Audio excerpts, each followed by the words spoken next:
Well, good evening and thanks so much for joining us for News 19. I'm Shelly Garzone. And folks, we had a very cold start to the day today with temperatures dropping down into the 20s. And as of right now, that cold weather isn't going anywhere anytime soon. So that's why we've issued another weather impact alert day for tomorrow.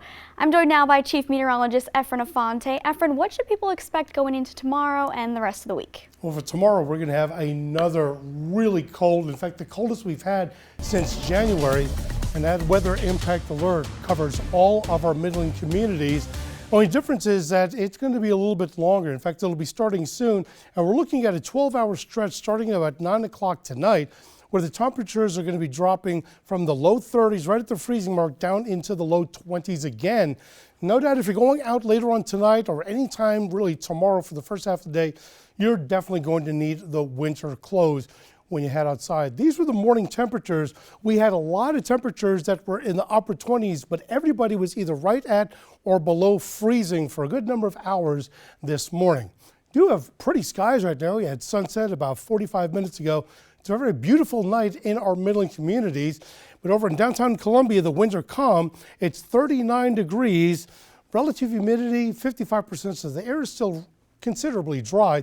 Look at these other temperatures. We're at 36 in Manning as well as in Camden, 37 in Saluda, 39 in St. Matthews, Orangeburg, and Lexington at the airport sitting at 42 degrees. These temperatures are now above 5 degrees, nearing 10 degrees colder than it was last night at this time at 6 o'clock. The winds are light coming out of the northeast, maybe about 5 miles an hour, but that's just enough to make it feel even more cold when you go outside. With the dew points in the teens and 20s for the most part throughout the region, the air is bone dry with the clear skies. Temperatures are going to be dropping. In fact, that broad area of high pressure that was over the mid-Mississippi Valley is now across the mid-Atlantic, but that colder air is pushing in which a lot of temperatures east of the Mississippi River are already in the low to mid 40s. Now we'll continue with clear skies as we go throughout the night. Winds will be out of the northeast still, so it's going to reinforce that cold, dry air. And then in the morning, we'll start off with clear skies. We'll have sunny skies all throughout the day. It'll be into the late afternoon. We'll start seeing some clouds, so mostly sunny by the late afternoon. And then as we get into tomorrow night, there is a chance that we can see some showers. It won't be cold enough for snow, but a couple of us could see some showers as we go into the overnight hours. But as we get into Tuesday morning, the rain ends and the clouds will start to dissipate. So in the forecast, morning temperatures, again, in the low to mid 20s. Again, it's going to be a bone-chilling night. And then tomorrow, with that mostly sunny skies in the afternoon, we're looking at high temperatures, mostly in the mid to upper 40s. We could see a few low 50s. Now, if you're doing any traveling when it comes to Christmas Eve and Christmas Day, there might be some rain out in the Ozarks where temperatures are going to be in the 50s, but by and large, temperatures in the 50s to 60s from Christmas Eve day until Christmas Day itself. And then here in the Midlands, we'll have a high of 54 degrees for Christmas Eve afternoon. And then on Wednesday, Christmas Day, a high of 57 degrees and the first night of Hanukkah. Then on Thursday, mostly cloudy with a high of 58. So a slow warming trend. But then by Friday, we could be dealing with a few showers with a high of 59. Some showers may linger on Saturdays. It'll warm up to a high of 63. And by a week from today, we'll have a better chance for more showers as we warm up to a high of 65 degrees. Shelley? All right, thank you so much, Efren. Well, new tonight, we now know the name of the person killed in a hit-and-run crash on Farrow Road last week. According to the Richland County coroner, the victim is 71-year-old John Corbett of Columbia. The accident happened around 6 p.m. on Thursday on the 5400 block of Farrow Road. As of now, Columbia police have not made an arrest in this case. However, on Friday, the department released these pictures of the vehicle wanted in connection to the crash. Police believe the truck is possibly a Ford F-150 with a missing hubcap on the driver's side with a dark window tint. Now, if you have any information about the vehicle in question or the incident itself, you're asked to call Crime Stoppers. That number is 1-888-CRIME-SC. And tonight, a Fairfield County mother is still looking for answers 7 months after her son's death. Last May, Eric Mabin was killed at his home, and law enforcement recently asked for the public's help with any new leads in this case. News 19's Shannon Taylor has the details. Like I say, it's the way he called me, Ma. Nobody can say it like my baby. And that smile.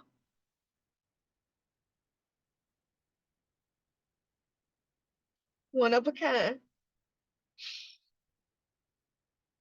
He was my protector.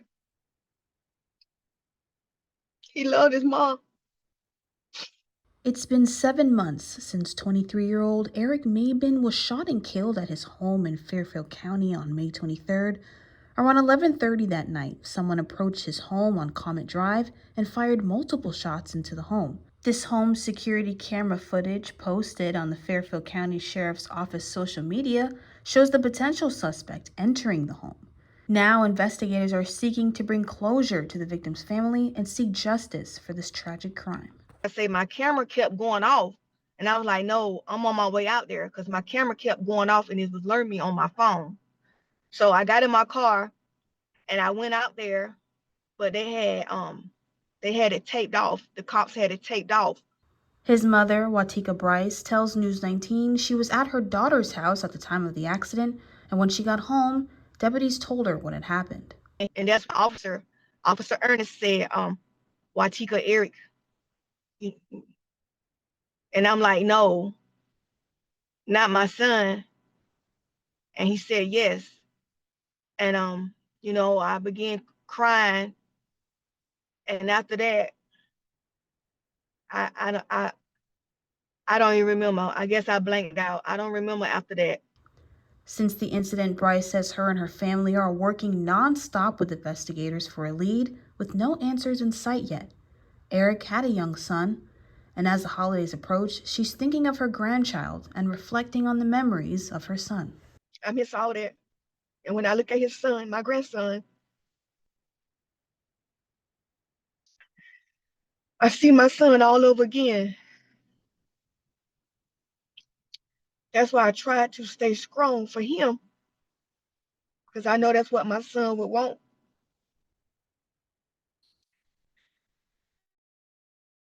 And now here, Christmas coming up.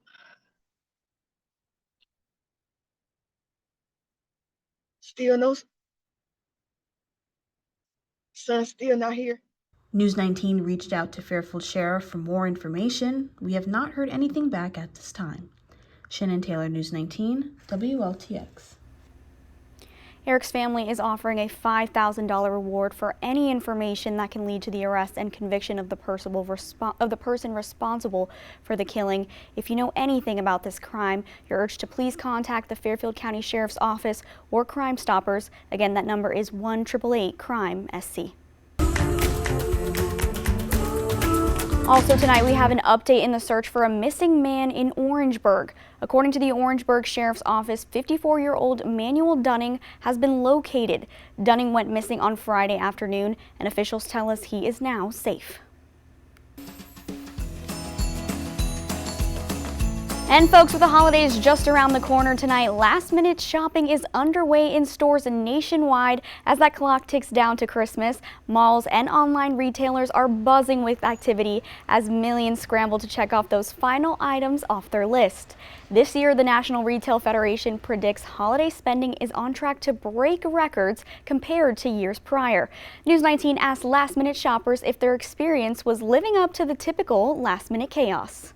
A little later than I usually do, but I usually shop like November, beginning of November, something like that, but it was a little later. It doesn't seem like it's that busy right now, but I feel like later on, maybe closer to nighttime, it'll get worse. Because when I went in there, it only seemed like it was like 20 people, not really that much. Usually it's done and over with, everything's wrapped in under the tree. It's one of those years, Well, you can expect a more depth look into National Retail Federation's 2024 report and what makes it different from previous years coming up tonight at 11. Well, speaking of holiday shopping, some folks aren't just checking off those last-minute gifts this weekend. Believe it or not, people are still looking for that tree to gather around Christmas morning. And Creech's Christmas tree lot out of Lexington says they received hundreds of trees this year for shoppers and tells News 19 they have a few left at a reduced price for folks who are still needing a tree. Now we spoke with shoppers who were picking out that perfect tree this afternoon. We put up a tree every year. It's just with schedules, trying to find the time to do it, so we're pretty last minute every year. Really, I like putting up the ornaments from childhood. Piece of styrofoam on the back, a picture that's glued on, and it just brings back all the good memories.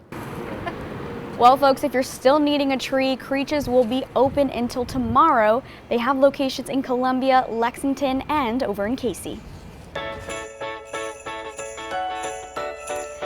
And folks, with the holidays here this year, we want to hear from you. And what are some of your favorite family traditions around the holidays? Whether you celebrate Christmas, Hanukkah, Kwanzaa, or something that's totally unique to you and your family, we want to hear about it. So send us an email at holidaytraditions@WLTX.com, or you can text us at that number you see on your screen to share some of those traditions.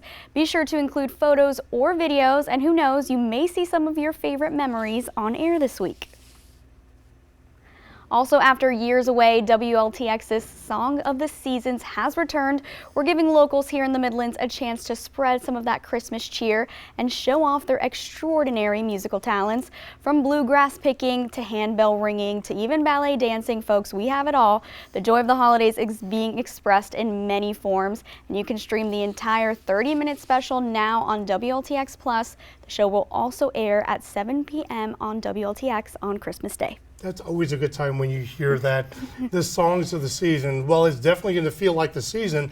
So again, we have a weather impact alert for tomorrow morning. We're looking at a low of 24 degrees with a high 48. Then by Christmas Eve, a high 54 for Christmas Day and the first night of Hanukkah, low of 36 with a high of 57. Then we get to 58 on Thursday, maybe a few showers on Friday with a high of 59, but it is definitely going to feel like Christmas in the North Pole tomorrow. At least we'll be dry for Christmas Eve afternoon and for Christmas Day. Well, I guess it'll be safe to have that bulky Christmas sweater, ugly Christmas sweater. Oh, yeah. For sure. You know, if I didn't have to wear this, I'd probably wear it just for the season, but more importantly, keep myself warm. I know. Well, I have one. Me and my boyfriend have matching ones. They're Mr. and Mrs. Claus playing pickleball. Really? Yeah. Matching? Matching. You heard it. Shelly Garzone has it, matching with the boyfriend. No judgment here, folks. Right, Efren? Right. All right, folks. Well, that's all the time we have. Thanks so much for joining us, and we'll see you here back at 11. The news doesn't end here. Download WLTX Plus for free on Roku, Apple TV, and Fire TV.